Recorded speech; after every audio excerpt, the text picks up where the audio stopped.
Digital marketing నేర్చుకుని AI tools వాడుతూ డబ్బులు సంపాదించాలనుకుంటున్నారా? ఈ నెంబర్కి కాల్ చేయండి.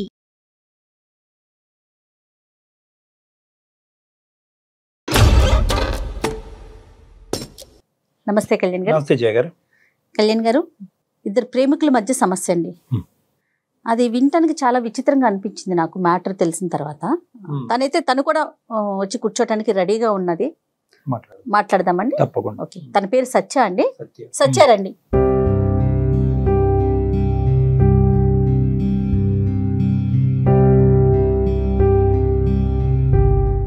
నమస్తే అమ్మా.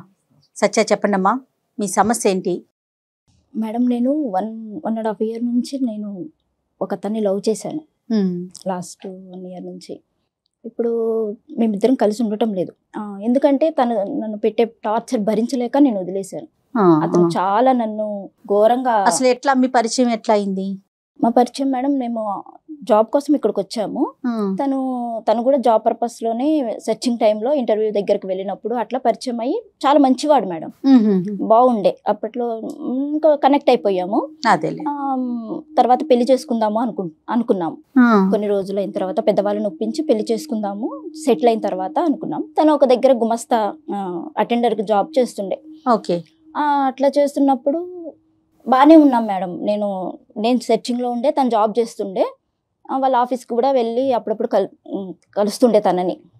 ఎన్ని సంవత్సరాల పరిచయం అండి? మ్యామ్ 1.5 సంవత్సరమే. అంతే అంతే. అయిపోయిన తర్వాత తనతో కలిసినప్పుడు, ఆఫీస్కి వెళ్ళి కలుస్తున్నప్పుడు, బయట కలుస్తున్నప్పుడు వాళ్ళ ఆఫీసులు కూడా ఏమన్నా ఉన్నాయేమో అన్నట్టుగా కనుక్కున్నాను. కానీ అక్కడ ఏం లేవు, ఇప్పుడైతే ప్రస్తుతానికి ఏం లేవు అన్నట్టు తెలిసింది. కానీ వాళ్ళ బాస్ మాత్రం మేము లవర్స్ అని తెలుసు వాళ్ళకి. మేము వెళ్తూ వస్తూ ఉంటాను కదా. అలా బాస్ ఏమన్నాడంటే, మేము కలిసినప్పుడు చెప్పేవారు, మా బాస్ నిన్ను చాలా మెచ్చుకున్నాడు, నువ్వు చాలా బాగున్నావు అన్నట్టుగా చెప్పారు నాకు. అతను చెప్పినప్పుడు తను బాగా చూసుకుంటారంట తనని. ఓకే. తన అటెండర్ భోజనం పెట్టడము అవన్నీ చేస్తున్నప్పుడు బాగా చూసుకుంటున్నాడు. బాస్ బాగా చూసుకుంటున్నాడు.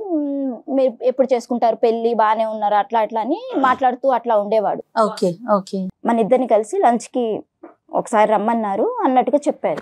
నేనెందుకు అన్నట్టుగా అంటే, లేదు మనల్ని రమ్మన్నారు, ఒకసారి వెళ్దాము అన్నారు. సరే, అంత పెద్దవాడిని పిలుస్తున్నప్పుడు వెళ్ళకపోతే బాగుండదు అన్నట్టుగా వెళ్ళాము లంచ్ కి. హోటల్లోనా? కాదు సార్, ఆఫీస్ క్యాబిన్. అసలు ఏంటి మాట్లాడదాము పెద్ద దిక్కు అన్నట్టుగా అనుకున్నారు. వెళ్ళినప్పుడు లంచ్ చేసాము బానే. ఆ రోజు లంచ్ చేస్తుండగానే తనకు ఫోన్ వచ్చింది రాంబాబుకి. రాంబాబు ఫోన్ వచ్చి బయటికి వెళ్ళారు. ఫోన్ మాట్లాడుకుంటూ బయటకు వెళ్ళారు. వస్తారనుకుని మేము లంచ్ తింటున్నాం. ఇంకా వస్తారు అని వెయిట్ చేశాను. 15 minutes అయింది, ఇంకా రాలేదు. ఫోన్ మాట్లాడుకుంటాను. వాళ్ళ అమ్మగారు చేశారో ఎవరు చేశారో తెలియదు. ఇంతలోపల ఈ బాస్ నా దగ్గరకు వచ్చి, తను కూడా వచ్చి పెప్సీ తాగుతున్నట్టుగా నా పైన ఓలకబోసారు. పడితే డ్రెస్ మీద మొత్తం పడిపోయింది. ఓకే. నేను అంత దాకా ఆలోచించలేదు, పెద్ద ఆయన కదా. నేను ఇంకా దాన్ని ఇలా ఆయన తుడుస్తున్నాడు.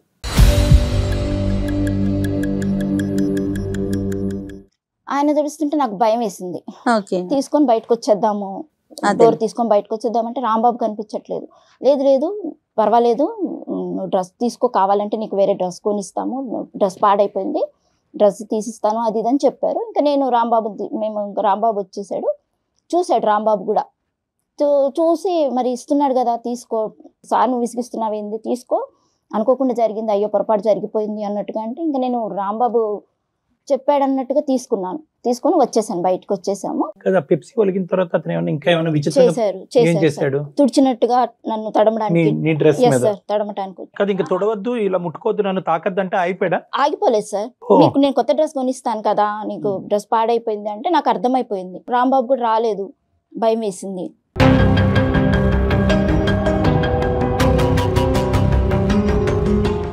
మళ్ళీ ఇంకొకసారి ఏమైందంటే, అది జరిగిన తర్వాత ఒక 15 days తర్వాత మళ్ళీ డిన్నర్కి వెళ్దాము, మా బాస్ మళ్ళీ పిలుస్తున్నారు, డిన్నర్కి వెళ్ళాల్సి వస్తుంది, మనము పండగ అయిపోయింది కదా, మనం వెళ్దాము అన్నట్టుగా అన్నారు. అంటే మళ్ళీ నేను కొంచెం ఆలోచించాను, మళ్ళీ ఎందుకులే అంటే, లేదు నేను ఉంటాను కదా, ఆ రోజు అంటే నాకు కాల్ వచ్చింది, నేను వెళ్ళాను, ఈ రోజు నేను పక్కనే ఉంటాను, నీకేం టెన్షన్ ఏం లేదు, మనం హ్యాపీగా ఉండొచ్చు, మంచిగా ఉంటది మనకు. అదే అక్కడ కూడా షెల్టర్, ఆయన మంచిగా ఆయనకి చేతి కింద మనం ఉంటే మనకి ఏదైనా మంచి జరగచ్చు అన్నట్టుగా నన్ను ఒప్పించారు కదా. అది రాంబాబు అటెండెంట్ అయితే కనుక నీ మీద అతనికి ఇంట్రెస్ట్ ఏంటమ్మా? వాళ్ళ బాస్ కాదు, ఎప్పుడు నీ రాంబాబుని అడగలేదా నువ్వు? అరే నువ్వు నేను బాయ్ ఫ్రెండ్స్, ఎప్పుడు మాట్లాడినా మీ పెళ్లి నేను దగ్గరుండి చేస్తాను, మీ పెళ్లి మీరు చూడటానికి బాగుంటారు, మీరు మీ లైఫ్ సెటిల్ అయిపోతుంది అట్లా చెప్తుంటే తను బాగా వింటున్నారేమో, నిజమే అవుతుండొచ్చేమో అన్నట్టుగా సంఘటనలో నిన్ను చూడాలి అని అనుకోవడం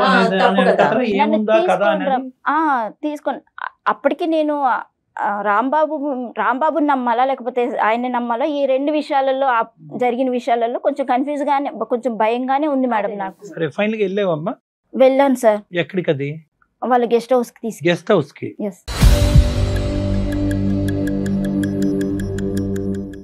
ఏం జరిగిందమ్మా అక్కడ?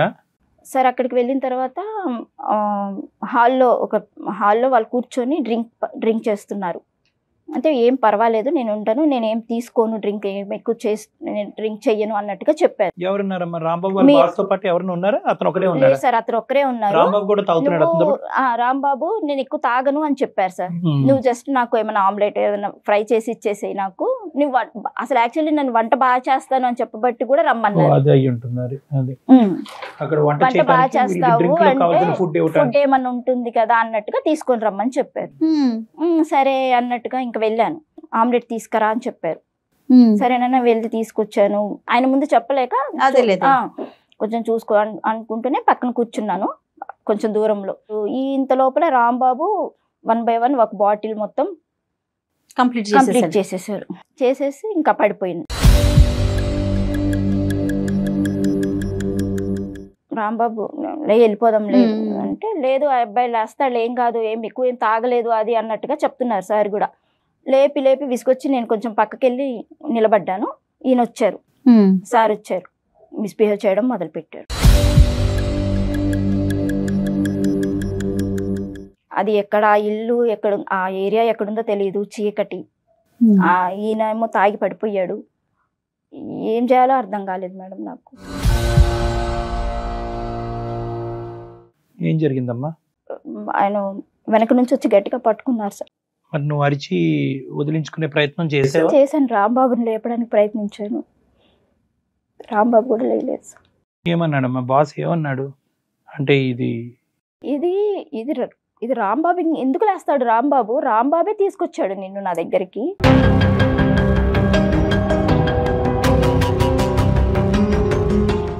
నాకు ఒక పక్క రాంబాబు ఇలా చేశాడు అన్న విషయానికి నాకు అసలు నేను నమ్మలేకపోయాను. ఏమో రాంబాబు కూడా తెలియక తీసుకొచ్చాడేమో, వంట చేయడానికి తీసుకొచ్చాడేమో. ఇతనేమన్నాడు? లేదు సార్, ఇతను ఏం చెప్తున్నాడంటే, నేను ఎప్పుడు నువ్వంటే నాకు చాలా ఇష్టము, నేను ఎప్పుడు రాంబాబు తోటి నిన్ను రప్పించడానికి నేను ఈ ప్లాన్ వేశాను.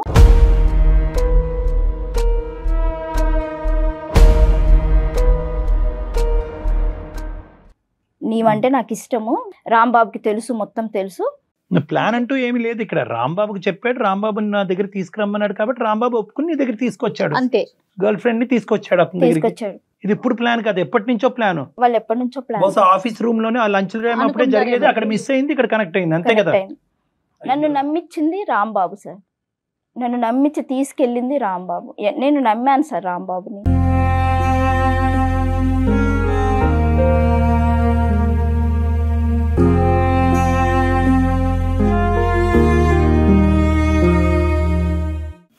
అవును, నువ్వు ఎందుకంటే నెంబర్ 1 తాగి నువ్వు స్పృహ తప్పే పరిస్థితి తెచ్చుకోదని నువ్వు వార్నింగ్ ఇచ్చినా కూడా చెప్పాను. అసలు ఫస్ట్ టైం జరిగిన విషయమే చెప్పినప్పుడు కూడా సీరియస్ గా తీసుకోలేదు సార్. తను ఇంటెన్షన్ అంటూ లేకపోతే నైట్ డిన్నర్ కి ఎవరన్నా ఒక ఆడపిల్లని తీసుకెళ్తారు గెస్ట్ హౌస్ కి, వేరే ఇంకొక వ్యక్తి ఉన్నప్పుడు కదా, తన ఇంటెన్షన్ ఎలా పనిచేస్తుంది అనేది మనకు అర్థమవుతుంది కదా. ఏం జరిగిందమ్మా మరి తర్వాత నెక్స్ట్ డే మీరు రాంబాబుతో మాట్లాడారా? చెప్పారా ఇట్లా జరిగింది నిన్న ఏంటి అని?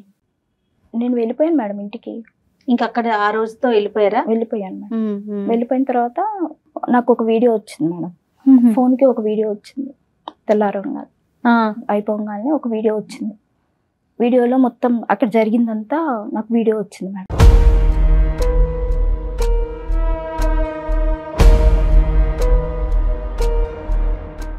ఏది ఈ సంఘటనకు సంబంధించింది? ఆ రోజు జరిగిన సంఘటన క్లియర్ టు ఉంది. అదే ఏంటి సార్ ఇది, నాకు వీడియో పెట్టారు ఏంటి అని అడిగాను. ఏంటి ఎక్కడి నుంచి వచ్చింది వీడియో అని అడిగాను. అడిగితే రాంబాబే తీశాడు అంటే, రాంబాబు తాగి పడిపోయి ఉన్నాడు కదా, రాంబాబు ఎలా తీశాడు అంటే రాంబాబు తీశాడు అంత. నేను ఆల్రెడీ రాంబాబే ప్లాన్ చేశాడు, రాంబాబే తీసుకొచ్చాడు అన్నప్పుడు ఇంకా ఇది గ్యారంటీ రాంబాబు వీడియో తీశాడు అని నువ్వు అనుకుంటున్నావు? నేను అనుకోవడం కాదు మేడం, అక్కడ ఎవ్వరు లేరు, రాంబాబే ఉన్నాడు. మరి పడిపోయాడు అంటున్నావు కదా, అదంటే యాక్షన్ అంటావా? తను చెప్పాడు మేడం, బాస్ చెప్పాడు. రాంబాబు పడిపోవడం అంటే ఇప్పుడు నన్ను తీసుకొని పోయినప్పుడు, ఎంత వీడియో జరుగుతున్నప్పుడు ప్రీ ప్లాన్ తీసుకొని పోయినప్పుడు అది పడుకున్నది కూడా అదే అయ్యి ఉండొచ్చు కదా. అదే ప్లాన్ లో పడుకోవడం కాదు, అది తను కూడా కావాలని ఇదంతా ప్రీ ప్లాన్ గా నా జీవితాన్ని నేను నమ్మినందుకు చేసి నా మొత్తం సర్వనాశనం చేసి పెట్టాడు.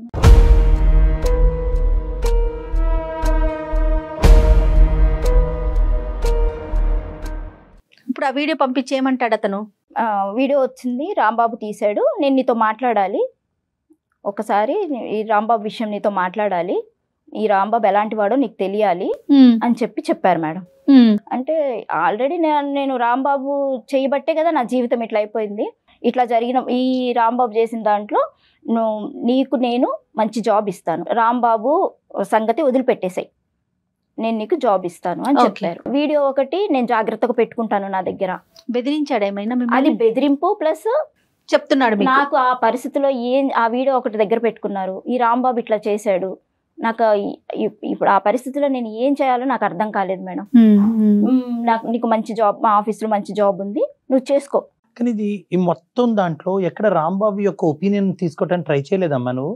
సార్ నేను రాంబాబుని అడిగాను, ప్రతిసారి మళ్ళీ నన్ను కలవడానికి వచ్చారు. రాంబాబు వచ్చాడు నన్ను కలవడానికి, నేను కలవలేదు, నన్ను కాల్ చేశాడు, బ్లాక్ చేసేసాను. అది వినాలి కదమ్మా, అసలు అతను ఒపీనియన్ ఎందుకు ఇంత దారుణానికి ఒడిగట్టాడు? ఇప్పుడు ఇతను దారుణమా లేదంటే అతను డైరెక్ట్ చేయడం వల్ల ఇతను ఆడిందా? హింట్ ఇచ్చిన తర్వాత మళ్ళీ నన్ను తీసుకెళ్ళాడు.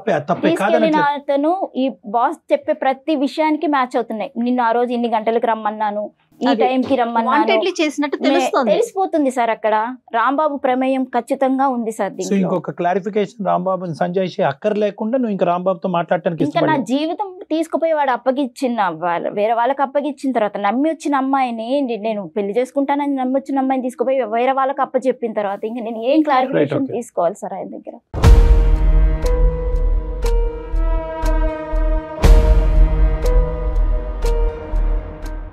ఇతను ఎవరు? ఇప్పుడు ఏంటి ఇతని ఉద్దేశం ఏంటి? నీకెందుకు ఉద్యోగం ఇస్తున్నాడు? పెళ్లి చేసుకుంటాను అంటున్నాడా? మరి అతనికి పెళ్ళైంది, పిల్లలు ఉన్నారు అనుకుంటున్నాను మ్యామ్. నాకైతే ఎప్పుడు నేనేం అడగలేదు. కాకపోతే నాకు కావాల్సింది ఏంటి, అప్పుడు వెంటనే నేను జాబ్ ఇచ్చేయండి అని వెళ్ళలేదు.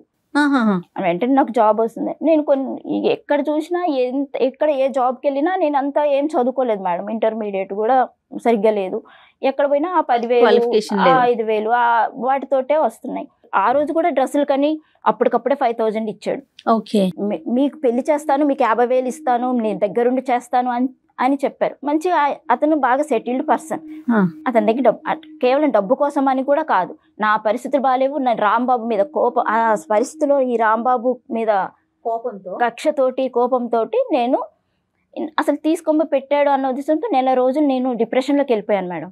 తర్వాత తనే వచ్చి నన్ను తీసుకొని పోయి, ఎవరు బాస్ ఇచ్చారు, తీసుకొని వెళ్ళి నాకు మళ్ళీ నన్ను ఆఫీసులో కూర్చోబెట్టి ఈ పని చేసుకో, ఇట్లా ఉండండి. మంచి శాలరీ ఇచ్చారా మీకు? ఇచ్చారు మేడం, 30,000 దాకా ఇచ్చారు.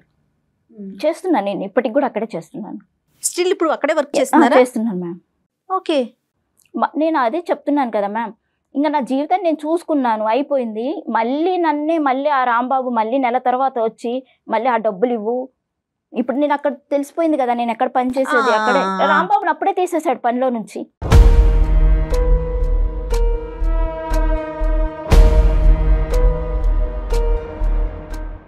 ఇప్పుడు సరే నేను అతను ఉంటున్నాం. ఇప్పుడు నాకు వేరే ఇది లేదు, నా జీవితమే పోయింది ఆయన దగ్గర. ఇప్పుడు ఆ 30,000 జీతం తీసుకుంటూ నేను ఇంటికి పంపించుకుంటూ నా రెంట్ మీరు ఎక్కడ ఉంటున్నారు ప్రెసెంట్? హాస్టల్లో ఉంటున్నారా అతనితో పాటు? నేను ఒక సింగిల్ బెడ్రూమ్ తీసుకొని ఉంటున్నాం మేము. సార్ వస్తుంటారా, సార్ వస్తుంటారు, అదే నాకు అన్ని చూసుకుంటూ ఉంటారు. అమ్మా ఏంటమ్మా అన్ని చూసుకోవటం అంటే ఏంటి? ఏమేమి చూసుకుంటాడు అతను? నువ్వు డబ్బులు అనేటప్పటికి డబ్బులకు పడిపోయావు, నీకే డబ్బులు ఇవ్వటం కాకుండా మీ ఇంటికి కూడా డబ్బులు పంపిస్తాడా? సార్ నాకు చదువు లేదు సార్, ఇంటర్మీడియట్ తోటి నేను తిరిగి వేసారిపోయాను. 1.5 సంవత్సరం నేను ఉద్యోగం కోసం చూశాను, వెళ్ళాను. మా ఇంటి వాళ్ళకి ఏంటంటే మా నాన్నగారికి పారాలసిస్ స్ట్రోక్ వచ్చి ఇంట్లోనే ఉంటున్నారు, అక్కడ పరిస్థితులు ఏం బాగలేవు. నేను కంపల్సరీ ఏదన్నా జాబ్ చేసి పంపిస్తానన్న నమ్మకంతో ఇక్కడికి వచ్చాను. ఈ రాంబాబు చేసిన పనికి ఆ సార్ చేసే హెల్ప్ కి నాకు ఆ సారే బెటర్ అనిపించింది ఈయన చేసిన మోసానికి. ఏ విధంగానమ్మా? ఇప్పుడు డబ్బులు ఇవ్వటం వరకు ఓకే, డబ్బులు ఇవ్వటం వరకు ఓకే, రాంబాబుని తప్పించడం వరకు కూడా ఓకే అని అనుకుందాము. ఇతను ఇంకా నీ జీవితంలో ఏ పాత్ర పోషించుకుంటూ వచ్చాడు అనేది నా ప్రశ్న. మేమిద్దరం రిలేషన్ లోనే ఉంటున్నాం. రైట్, అది చెప్పాలి కదా. మీరిద్దరు ఒకటయ్యారు, రాంబాబుని తప్పించారు, ఒకటయ్యారు. అదేంటమ్మా పెన్నం మీద నుంచి పొయ్యిలో పడినట్లేదు ఇది? కాదు సార్, ఎందుకు నాకు విరక్తి పుట్టింది సార్ వీళ్ళ ఈ ప్రేమ మీద, నిజంగా ప్రేమ మీద. ఇదంతా ఈ రాంబాబు కంటే ఈయన నన్ను చూసుకుంటున్నాడు కదా అన్నట్టుగా నేను ఇంకా ఇక్కడ ఈయనతోటి రిలేషన్. ఇప్పుడు నీ సుఖం గురించి, నీ డబ్బుల గురించి, నీ అవసరాల గురించి, నా కడుపు గురించి వచ్చి అక్కడ ప్రాధాన్యపడేటప్పటికి అతను నాకు కావాల్సినటువంటి జీవితాన్ని వద్దన్న ఎక్కువ జీతాన్ని ఇచ్చేసి నన్ను చూసుకుంటున్నాడు అనేది నీ స్వార్థము. రాంబాబుని తీసి పక్కన పెడదాము, ఎందుకంటే రాంబాబు స్వార్థానికి అక్కడ వేరే ఒక ఆడది ఉందిగా, ఒక స్త్రీ భార్య ఉందిగా. వాళ్ళ భార్య పిల్లలకి ఏం లోటు లోటు చేయడమ్మా చాలు, ఇది లోటు చాలు. మీది సీక్రెట్ గా నడిపించేటటువంటి అంశం. వాడు నీకు డబ్బులు ఇస్తున్నాడు అంటే కనుక వాడి శారీరకమైనటువంటి సుఖం గురించి నీ దగ్గరకు వచ్చి నీకు 30,000 ఇస్తున్నాడు. నువ్వు ఉద్యోగం చేయకపోయినా కూడా 30,000 ఇస్తాడు. నువ్వు 3 లక్షలు అడిగితే 3 లక్షలు ఇస్తాడు. ఎందుకు? వాడికి సుఖం కావాలి. నువ్వేంటమ్మా ఆ వల్ల చిక్కుపోతే? రాంబాబు దొంగోడు కాబట్టి ఇంకో దొంగోడి దగ్గర ఉంటానన్నట్టుంది. ఆ రాంబాబు మళ్ళీ లైఫ్ లోకి వచ్చి మళ్ళీ డబ్బులు అడుగుతున్నాడు సార్. మళ్ళీ నువ్వు వీడితో ఉంటున్నావే అన్న ఇది కూడా లేదు, అది ఇష్యూ లేదు. నువ్వు అసలు first of all Rambabu phone కలిపి చెప్తాను, మాట్లాడదాం వాడితో. వాడు ఫోన్ చేయి.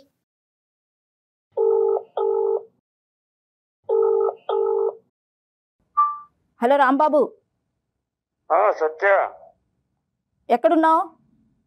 నేను ఎక్కడుంటే నీకెందుకు? నాకు ఫోన్ తీయట్లేదు, చాలా ఫోన్ కలిసి. నేను ఫోన్ చేసి తీసేటట్టుగా ఏమన్నా చేసావా నువ్వు? నీతో మాట్లాడేటట్టుగా చేసావా నువ్వు? నా జీవితాన్ని నాశనం చేసి మళ్ళీ నువ్వు ఫోన్ తీయటం లేదు అని మాట్లాడుతున్నావు. అంటే నేనే చేశానంటావు? నువ్వు చేయకపోతే ఇంకెవరు చేశారు? నా ఉద్యోగం పీకిచ్చేసింది నేనే, వాటితో గులుగుతుంది నేనే. నువ్వు ఆ పరిస్థితి ఎందుకు కల్పించావు? అంటే ఇప్పుడు నా లవర్ని సార్ దగ్గరికి పంపించింది నేను అన్నట్టుగా చెప్తున్నావు ఇప్పుడు. మరి ఆ రోజు తీసుకెళ్ళింది ఎవరు? చెప్పానా నేను నీకు? నేను ఎలా చెప్పాను మీకు? నీకు ఎలా చెప్పాను నేను నీకు? నువ్వు నాకేమి చెప్పలా, నేను చూసా కదా నువ్వు ఏం చేస్తున్నావు నాకు కనిపించిందిగా. నేను నా కళ్ళారా చూసినాక నేను మీరేం చేస్తున్నారు, మీరు ప్లాన్ ఏందో నాకు అప్పుడే అర్థం. ప్లాన్ చేసింది ఎవరు? ఆఫీస్ కి తీసుకెళ్ళింది ఎవరు? బాస్ నీ గురించి చెప్పింది ఎవరు? ఫోన్ వచ్చిందని మాట్లాడుకుంటూ వెళ్ళింది ఎవరు? గెస్ట్ హౌస్ కి తీసుకెళ్ళింది ఎవరు? భోజనం చేపించింది ఎవరు? తాగి పడిపోయింది ఎవరు? నా జీవితం మొత్తం ఇది చేసింది ఎవరు? ఇప్పటికీ చెప్తున్నావు నువ్వు నా వీడియో ఉంది అని. ఒకసారి ఆలోచించు, ఆ వీడియో ఎవరు పంపిస్తే వచ్చింది నీ కాడికి? అవును, బాస్ కి నంబర్ ఎవరిచ్చారు? నా నంబర్ ఎవరిచ్చారు బాస్ కి? నెంబరే కాదు, నిన్ను కూడా నేనే ఇచ్చినట్టు అయింది ఇప్పుడు. మరి నువ్వు ఇవ్వకపోతే ఇంకెవరిచ్చారు? అవును, ఆ వీడియో ఎవరు తీశారు? ఎక్కడి నుంచి వచ్చింది? ఇప్పుడు చూసా అసలు బాస్ దగ్గర నుంచే వచ్చింది. మరి ఎవరు తీశారు అది? మేమిద్దరం ఉన్నప్పుడు ఎవరు తీశారు? ఒకవేళ అతను నన్ను ఏదో చేస్తున్నప్పుడు ఇది వాంటెళ్ళి ఎవరన్నా తీస్తేనే కదా వీడియో వచ్చేది. ఆ టైంలో అక్కడ ఎవరున్నారు? 6 నెలల నుంచి ఆలోచన చేయలేదే నువ్వు? ఎవరు తీసుంటారు? నేను ఆ రోజే అడిగాను. నువ్వు పక్కన రోజు నిన్ను అడిగినప్పుడే కదా నేను నిన్ను బ్లాక్ చేసింది. నువ్వు అడిగావు కానీ విన్నావా? నేను చెప్పేది విన్నావా అసలు? ఏం చెప్పాలి? నేను చెప్పింది విన్నావా? ఆ వీడియో తీసింది కూడా ఇప్పుడు మీ బాసు. ఇప్పుడు నీ ఏమనాలి? నీ జీవితం నాశనం చేసుకొని నీ జీవితమే నాశనం కదా. నా జీవితమే నాశనం అయింది ఇప్పుడు. నా జీవితం ఏముంది ఇక్కడ? నా జీవితం ఏముంచావు నువ్వు ఇక్కడ? ఏముంచావు నా జీవితం ఇక్కడ? బాగానే చూసుకుంటున్నాడుగా, నా ఉద్యోగం పీకి నీకు ఇచ్చాడు, జీతం పెంచాడు, పిల్లం కంటే ఎక్కువ చూసుకుంటున్నాడు. ఏంది నీకు తెలియాలి అది. ఇక్కడ నేను ఇప్పుడు నువ్వు నన్ను ఎందుకు డబ్బులు అడుగుతున్నావు? మరి నా నీ ఉద్యోగం ఉద్యోగం నీకు ఇచ్చాడు కదా. నువ్వు నన్ను డబ్బులు అడగాల్సిన అవసరమే లేదు. నేను ఎవరైనా అడుగుతున్నావు నువ్వు? నేను వేరే వేరే వేరే వశం అయిపోయాను, వేరే ఇదైపోయాను అన్నావు కదా. నువ్వు ఏ ఉద్దేశంతో మరి నీ తాగడానికి నాకు డబ్బులు, రాత్రులు వేధించడం, ఫోన్లు చేయడం, వేరే వేరే నంబర్ల నుంచి చేయడం, వీడియోలు చూపిస్తాను అనడం చేశారు, రోడ్డుకు పడేశారు కదా ఇద్దరు కలిసి. నా ఉద్యోగం నీకు కావాల్సి వచ్చింది, నా లవర్ వాడికి కావాల్సి వచ్చింది. మీరు బాగున్నారు, నాకు దిక్కు లేదు కదా, ఇప్పుడు నాకు జీతం లేదు కదా, నాకు సంపాదన లేకుండా చేశారు కదా, నన్ను పిచ్చోని చేశారు, రోడ్డు పడేశారు. ఇదంతా చేసుకున్నది నువ్వు. ఇప్పుడు డాక్టర్ గారితో మాట్లాడు. మరి ఇక్కడ నీకు అర్థం కాల, 2వ వర్షం ఇదంతా వాడు ప్లాన్ చేశాడు. ప్లాన్ చేశాడు బాగా. అరే మీ జంట బాగుంది, మీరు జంట అయితే నేను ముచ్చటగా ఉంది, జంట చూడ ముచ్చటగా ఉంది, ఒకసారి నాకు కూడా పరిచయం చేయంటే నేను పరిచయం చేశా. ఇప్పుడు మనం నీ గురించి ఇప్పుడు నేను మాట్లాడినా ఎంత జరిగినా కూడా ఎవరి జీవితాలు సరిగ్గా రావు. నేను నా జీవితం కోసం నేను అందమైన సుమన్ టీవీ అందమైన జీవితంకి వచ్చాను. హలో రాంబాబు, వింటున్నావా? నీకు నేను డాక్టర్ గారిని రిక్వెస్ట్ చేశాను. ఇప్పటికైనా నా జీవితం బాగుపరుచుకోవాలని నేను మాట్లాడటానికి వచ్చాను. నువ్వు మాట్లాడు డాక్టర్ తోటి. రాంబాబు గారు నమస్తే. అయ్యా నమస్కారం అండి. బాగుంది. ఏంటి విషయాలు ఏంటి చెప్పండి. ఇప్పుడు ఈ అమ్మాయి మా దగ్గర. అదే సార్, ఇప్పుడు మీకు ఎవరు పరిచయం చేశారు ఆవిడ్ని? ఏం ప్రశ్న అయ్యా, మాకు ఆవిడ్ని పరిచయం చేయదండి అయ్యా. ఆవిడ బాధలో ఉండి మాకు. నువ్వు ఆన్ లో ఉన్నావా ఆఫ్ లో ఉన్నావా? ఫస్ట్ నువ్వు నాకు చెప్పు. నేను ఆన్ లో ఉంటేనే మాట్లాడతాను సార్, లేకపోతే ఎవరితో మాట్లాడినా. అమ్మా అదే అర్థమైంది, కానీ కాస్త మేము మాట్లాడతాము, నువ్వు కాస్త జాగ్రత్తగా వినాలి, ఓకేనా? ఆవిడ మమ్మల్ని ఎవరు పరిచయం చేయలేదు, మేము ఆవిడని రమ్మని చెప్పి మేమేమి ఇన్విటేషన్ ఇవ్వలేదు. ఆవిడ ఒక బాధలో ఉంది. వినండి అన్ని తెలుసు మీకు. రాంబాబు గారు ఒక్క నిమిషం, నేను చెప్పేది విన్న తర్వాత మీరు మాట్లాడండి, ఒక్క నిమిషం. చెప్పండి సార్, చెప్పండి. సో ఆ అమ్మాయి ఒక బాధతో మా దగ్గరికి వచ్చింది. ఏంటి ఆ బాధ అంటే కనుక, ఇలా నేను రాంబాబు అనేటటువంటి వ్యక్తి 1.5 సంవత్సరాల పాటు ప్రేమించుకున్న తర్వాత అతను బలవంతంగా నాకు తన బాస్కి పరిచయం చేశాడు. వాళ్ళ బాస్ ఒకనొక సమయంలో నన్ను, వాళ్ళిద్దరు బాగా తాగి రాంబాబు పడిపోయినటువంటి సందర్భంలో వాళ్ళ బాస్ నన్ను వశపరుచుకున్నాడు. ఆ వీడియో రికార్డింగ్ కూడా తీయటం జరిగింది. ఆ వీడియో రికార్డింగ్ కూడా రాంబాబు తీశాడు. దాని తర్వాత తద్వారా జరిగిన పరిణామం ఏంటంటే, రాంబాబుని ఉద్యోగంలోంచి అతను తీసేస్తే నా జీవితం నుంచి నేను తీసేశాను. ఫైనల్గా అతను నేను ఇప్పుడు ఒకటయ్యాం. అతను నాకు మంచి జీతం ఇచ్చాడు, అతను నన్ను చూసుకుంటున్నాడు, అతనికి భార్య పిల్లలు ఉన్నా కూడా అప్పుడప్పుడు మా ఇంటికి విజిట్ చేస్తూ ఉంటాడని ఈ అమ్మాయి ఈ స్టోరీ చెప్తుంది మాకు. ఇప్పుడు మీకు అది అయిపోయింది సార్, మీరు చెప్పటం అయిపోయి మీరు చెప్పండి సార్. ఇప్పుడు వాళ్ళిద్దరు ఒకటయ్యారు, నన్ను ఉద్యోగం నుంచి ఆయన తీసేశాడు, ఈయన జీవితం నుంచి ఈయన తీసేసింది. అవును. మరి నాదేం సార్, నా దారి దారి రహదారి అన్ని చెప్తాం, కానీ ఫస్ట్ ఏం జరిగిందో చెప్పండి. మీ బాస్ దగ్గరికి మీరు ఎందుకు 1కి 10 సార్లు ఆ అమ్మాయిని తీసుకెళ్లారు సార్? 1కి 2 సార్లు సార్ అయింది. 2 సార్లుగా ఆయన ముంచాడు, ఇక్కడ దాకా తీసుకొచ్చాడు. ఏం జరిగింది సార్? ఒక్కసారి ఆయన ఏం చెప్పాడు, మీ లవర్ చాలా బాగుందయ్యా, మీ జంట చాలా బాగుంటది, మీరు జంటగా ఉంటే నాకు కూడా సంతోషం, ఒకసారి మిమ్మల్ని నేను బ్లెస్ చేసినట్టుంటది, ఒకసారి కలుద్దాం అన్నాడు. ఒకటే రాంబాబు, ఒకటే సింపుల్. ఇక్కడ ఆ అమ్మాయి ప్రత్యేకంగా అంతకుముందు జరిగినటువంటి సంఘటన వల్ల భయపడింది. తర్వాత నువ్వు అక్కడికి ఆగిపోవలసింది, ఆపలేదు. ఆ అమ్మాయి వద్దు అన్నప్పుడు ఆగిపోవలసింది. సరే, ప్రేమించిన వాడు అబద్ధం ఎందుకు ఆడతాడు? అంతకుముందు క్యారెక్టర్ అద్భుతంగా ఉంది కాబట్టి ఇప్పుడు అదే క్యారెక్టర్ కంటిన్యూ అవుతుందనే నమ్మకంతో నువ్వు నడిచిన దారిలో కూడా అమ్మాయి నడిచి అక్కడి వరకు వచ్చింది. నిన్ను తాగద్దు అని అంది, లేదంటే తాగితే తక్కువ తాగమంది. నువ్వు ఏకంగా తాగి పడిపోయావు. తర్వాత వాడు ఈ అమ్మాయి మీద అఘాయిత్యం చేశాడు. దీనికి ఏమంటారు మీరు? అదే సార్, మీరు తర్వాత పాయింట్ మీరు అడుగుతున్నారు, ఎందుకంటే ఎవరైనా అంతేగా, ఆడవాళ్ళు చెప్పింది వింటారు. ఆడవాళ్ళు మగవాళ్ళు ఏం లేదండి సార్, నా మాట కూడా ఒక మాటేనండి. చెప్పండి. ఇప్పుడు నేను తాగి పడిపోయినంటే అంత తాగుబోతున్నా ఏం కాదు సార్. అప్పుడు నేను మరి ఏం జరిగింది? బాస్ అనేవాడు ఈ కుట్ర చేయకపోతే జరుగుతుంది సార్. ఏం కుట్ర చేశాడు? అది ఏం కలిపాడు సార్? నేను పడిపోయేంత తాగే తాగుపోతాం కదా అప్పుడు. ఇప్పుడు తాగుతున్నా సార్, తాగితేనే బతికే పరిస్థితి. ఇప్పుడు ఆ కుట్ర వాడు చేయకుండా ఇదంతా జరుగుతుంది సార్, మీరు ఆలోచించండి. చదువు ఎప్పుడైతే కనుక ఒక మగాడు నాతో ఒక ఆఫీస్లోనే తప్పుడుగా ప్రవర్తించడం మొదలు పెట్టాడు, నన్ను అక్కడ తీసుకెళ్లొద్దు అని చెప్పి నీ ప్రేమికురాలు నీతో చెప్పినప్పుడు మీరు అక్కడ ఆగిపోవాలి. అలా ఆగకుండా మీరు ఆ అమ్మాయిని ఒక మారుమూల ప్రాంతంలో ఒక గెస్ట్ హౌస్కి, అది కూడా తాగేటటువంటి పార్టీలోకి, ప్రత్యేకంగా వేరే ఎవరు లేకుండా అతను మీరే ఉండేటటువంటి ఒక సందర్భంలో ఏం జరగచ్చు ఏదైతే ఆ అమ్మాయి ఊహించుకుందో, ఏదైతే ఆ అమ్మాయి భయపడిందో, మొదటిసారి జరిగి దేవుడి దయ వల్ల తప్పించుకుని బయటపడినటువంటి అమ్మాయి రెండోసారి నిన్ను నమ్మి అక్కడికి వద్దు అన్నప్పుడు నువ్వు బలవంతంగా అమ్మాయిని తీసుకెళ్ళటం అనేది నీకు చేసినటువంటి ప్రధానమైన తప్పిదం. తప్పెట్టదు సార్. ఇప్పుడు నాకు ఉద్యోగం ఇచ్చినోడు బాసు, మా బాసు మంచోడు, మా బాసు మంచోడు అని చెప్పి అక్కడ అడ్వాంటేజ్ తీసుకుని నేను ప్రేమించినటువంటి అమ్మాయి గుడ్డిగా నాతో పాటు నడుస్తుందని చెప్పి ఆ అమ్మాయిని ఎక్కడికైతే నడిపించకూడదో అన్ని చోట్లకి నువ్వు నడిపించావు. అంతే. ఇప్పుడు సార్ ఇప్పుడు కలిసి వెళ్తున్నాం సార్, అన్నిటికీ కలిసే ఉంటాం అనుకున్నాం. లేదు, నాకు కావాల్సింది ఏంటంటే వాడు నీకు బాసు, మీ ఆవిడికి కాదు, సారీ నీ గర్ల్ ఫ్రెండ్ కాదు, నీకు బాసు. వాడికి రమ్మంటే కనుక నువ్వు వెళ్ళి గంగలో దుంకు. గెస్ట్ హౌస్ పట్టుకెళ్ళటం ఏంటయ్యా? ఆడపిల్లని గెస్ట్ హౌస్ తీసుకెళ్ళటం ఏంటి? మందు పార్టీలు ఏంటి? అక్కడ ఆమ్లెట్లు చికెన్ ఫ్రైలు ఏంటి?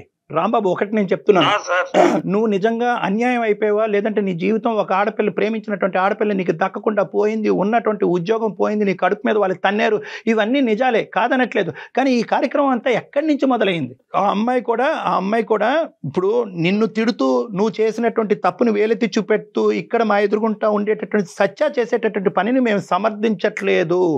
ఇది జాగ్రత్తగా గుర్తుపెట్టుకోండి. ఇందాక నేను అన్నాను పెన్నం మేంచి సత్య పొయ్యిలో పడిందని అన్నాను. ఇప్పుడు సత్య ఏంటంటే 30,000 ఇక్కడ ఇస్తున్నాడు, అక్కడ ఒక 20,000 ఇంటికి పంపిస్తున్నాడు. కాబట్టి ఏదైతే డబ్బు గురించి ఇన్ని సంవత్సరాల పాటు కొట్టుమిట్లాడానో ఆ డబ్బు నా చేతికి అందేటప్పటికి ఈ అమ్మాయికి కళ్ళు నోరు అన్నీ మూసుకుపోయినాయి. ఈ అమ్మాయికి గుడ్డిగా వాడికి సమర్పయామి అని చెప్పి వాడు అసలు చిక్కుకుపోయింది ఈ అమ్మాయికి తెలియట్లేదు. మీరు చెప్పండి సార్, ఇప్పుడైనా మేమిద్దరం కలిసి ఇంకో చోట జాబ్ చేసుకోలేము సార్. బంత్ అనేది నీ కోర్టులోని లేదు, నీ ఎక్స్ బాస్ కోర్టులో కూడా లేదు. మీ ఇద్దరికి ఒకరికి మించినటువంటి వాళ్ళు దొంగలే మీరిద్దరు. ఆ అమ్మాయి బంత్ అనేది ఆ అమ్మాయి కోర్టులో ఉంది. ఆ అమ్మాయి ఎటువంటి నిర్ణయం తీసుకోవాలంటే ఆ నిర్ణయం తీసుకుంటుంది. ఆ నిర్ణయాన్ని మీరు శిరసా వహించండి. ఆ అమ్మాయిని హెరాస్ చేయకండి దయచేసి. నువ్వు కానీ వాడు కానీ వాళ్ళు తాట తీస్తాము. వీడియోలు ఏవైతే ఉన్నాయో ఆ వీడియోలు ఇమీడియట్గా డిలీట్ చేయండి. డిలీట్ చేయకపోతే మేమే ఇప్పుడు ఈ క్షణంలో సైబర్ క్రైమ్కి వెళ్ళి మిమ్మల్ని ఇద్దరిని అప్ చెప్తాం. ఆ అమ్మాయి మీరు అర్థం చేసుకోవట్లేదు సార్, మీరు నా వైపు నుంచి అర్థం చేసుకోండి సార్. నీ వైపు బాగానే అర్థమైందిలే, కానీ ఇప్పుడు ఆ అమ్మాయి ఏం చెప్తుందో ఒక నిమిషం విను. గుడ్ బై చెప్పమ్మా. ఇంకా ఎవరి జీవితాలు నాశనం చేయొద్దు. తాగి నీ జీవితం నాశనం అయిపోతుంది, నా జీవితం పోయింది. ఇంకా నేనైతే నీతో కలిసేదంటూ ఉండదు, నేను నీతోటి మాట్లాడేదంటూ ఉండదు. నేను నా వీడియోస్ ఎప్పుడైతే డిలీట్ అయిన మరుక్షణం నేను ఇక్కడ ఈ ఊర్లోనే ఉండను, నేను మా ఇంటికి వెళ్ళిపోతాను. కథ అల్లుతూనే ఉంటాడు. కట్ చేయమ్మా, చాలే బాబు, దండం పెడతా నీకు, నువ్వు మందులో ములుగున్నావు. అమ్మ లాస్ట్లో నేను నీతో మాట్లాడవలసినటువంటి అవసరం లేకుండానే అతనితో మాట్లాడినటువంటి తరంలోనే నువ్వు ఒక మంచి నిర్ణయానికి వచ్చావు. మేము నిన్ను అప్రిషియేట్ చేస్తున్నాం. బహుశా ఇదే చాలా మందికి వినవలసినటువంటి నేర్చుకోవాల్సినటువంటి ఒక పాఠం. ఆడపిల్లలు గుడ్డిగా ప్రేమ అనే మత్తులో మునిగిపోయి చెప్పినటువంటి వాడు దారిలో అటా కొట్టుకుపోయి మోసపోయి ఏది చెప్తే అది తలాడించి ఇప్పటికైనా నువ్వు బయటపడ్డావు. నీ కష్టాన్ని నమ్ముకుంటే ఎక్కడన్నా బతకగలవమ్మా. ఆ 4 రూపాయలు ఎక్కడన్నా వస్తాయి జీవితంలో. ఇలా అసహ్యంగా సంపాదించవలసినటువంటి అవసరం లేదు. ఇప్పుడు మాకు అర్థమైంది వాస్తవానికి ఆ బ్లాక్ మెయిలింగ్ అనేటటువంటి ఉచ్చులో పడి నువ్వు ఇంత దానికి ఇది జారిపోయావు అనేది మాకు అర్థం అవుతుంది. ఆ డిలీట్ జరుగుతాయి. అతనితో కూడా మాట్లాడి అతని చెప్పి కూడా డిలీట్ చేపిస్తాం. రైట్, ధైర్యంగా ఉండు.